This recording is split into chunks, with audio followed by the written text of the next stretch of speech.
Beredar foto seorang anggota dewan memamerkan uang Rp100.000 dalam jumlah banyak.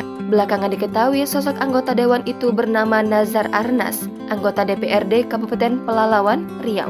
Setelah fotonya viral, Nazar langsung memberikan klarifikasi. Dari foto yang beredar, Nazar tampak merangkul 9 ikat uang pecahan Rp100.000.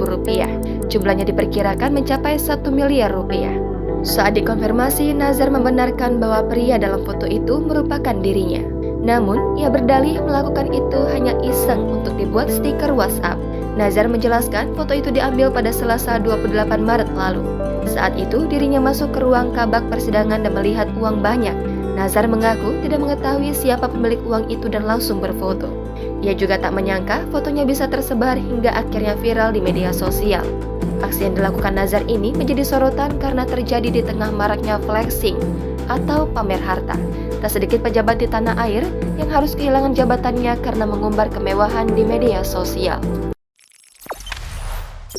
Jangan lupa subscribe, share, komen, dan like ya!